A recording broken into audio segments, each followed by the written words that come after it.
The Challenge USA Season 2 premiered last week, and unfortunately, every season there has to be a first boot. This time around, it was former Big Brother player Ameerah Jones, and she joins me now. Ameerah, thanks so much for taking the time to speak with me. How are you? Of course. Thank you so much for having me. I'm actually doing fairly well given all the circumstances. Okay, I love that answer. So I'm curious on this. What were your expectations going into the show? My expectation was definitely not to go out first. So I am super athletic, fit. I'm very active. Like this, I thought was going to be my jam. I was very excited for this. And so I was absolutely shocked with with what happened, the outcoming. Yeah. Now, how did your experience on the challenge differ from your experience on Big Brother last summer? Um, It was very different. I will say I had a lot more anxiety in the challenge house Mm. because some people already had previous relationships. And so, at least with Big Brother, everybody was new. We didn't know each other. And so, going into the challenge house, it was intimidating because you see all these people who some people have known each other for years. Some people have been to parties together and they already have these relationships and they're already talking. And I'm like, okay, I know my BB24 people. Let's go.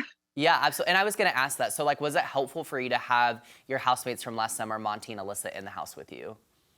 So absolutely, because I knew that they had my back, but also morally, they really helped me through, um, my time there. But also, it was kind of a disadvantage because people were afraid that three of us came from one show and one Mm. season. It wasn't even. It was just that I think we were the only one that had three people from one season, and people knew that. So it also kind of put a little bit of a target on our back. Yeah, I could see that. I feel like that makes a lot of sense. Now, this is kind of a loaded question, but from the viewer's perspective, it feels like a lot of these CBS newbies are eager to get out the MTV vets, but then we tend to see the MTV vets still running the game and some of the newbies kind of following in suit with them. But I know you weren't really on that train, so what do you think of that?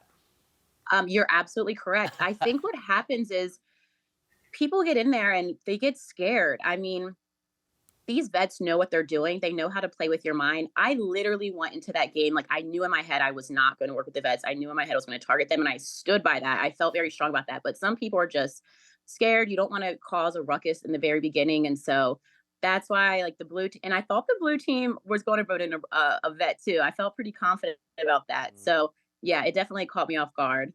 Yeah, absolutely. Now, you obviously did go into elimination against a challenge vet and former Survivor champion, Michelle. So how did you feel about your elimination against her? So I felt pretty confident going in, but I was also like, okay, this is kind of a carnival game. I don't know what kind of skill or strategy I really have here. It's pretty much just grab all the balls. I felt good about going with against Michelle. I think she's an amazing competitor, but I did feel like, okay, I have a chance. So I was a little nervous. I'm like, she's done this before. She's going to have more confidence. You can see on my face, it's written all over my face. I'm like, oh man, I'm like, why do I have to do this? But Yeah.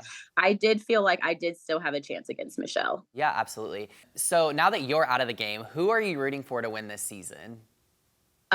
So I like a lot of people. So I mean, I'm rooting for the Alyssas. Obviously, they held me down. I'm rooting for Tiff. I'm rooting for Chanel. I'm rooting for Michaela. I'm rooting for Desi. So I'm really excited about them. And then for the guys, Monty, Tyler, um, and yeah, I think those are like my top picks. Yeah, you got to stay Big Brother strong. I love that. Now, Always. okay, I know your time on the show was brief, but is there anything that you feel like you learned about yourself in the process while being there? Um, I mean, it was really brief. Come on, but Um, I think what I will say is that I was there so quick, and it was nice to see certain people have my back, whether that was from people I already knew from BB24, but also there was some people that I didn't have a relationship formally who was really supporting me, like Michaela, Mm. Desi, like and Tyler, all these people really had my back. And so it was nice to, build some new relationships out of this. And I learned that, people can have your back even when you don't know them. Yeah, I think that's a great life lesson in general there. So Yeah. now, do you have any intentions of potentially returning to the challenge in the future? So obviously I need a redemption arc, but as long as my job let me, I definitely would do it again. Okay. Absolutely. Yeah, and I think viewers would like to see you too. I don't think you got a fair shake this time around. So, Amir, if Thank people want you. to keep up with you and your journey online, how can they find you? I'm on Instagram. You can find me at Ameerous, Amirus, but that's the only social media I'm actually on. Okay, good to know. All right, Amir, thank you so much. Good luck on whatever's next for you, and thanks for joining me. And congrats on being on the challenge, even if it was for a short stint. Thank you so much. It was nice meeting you.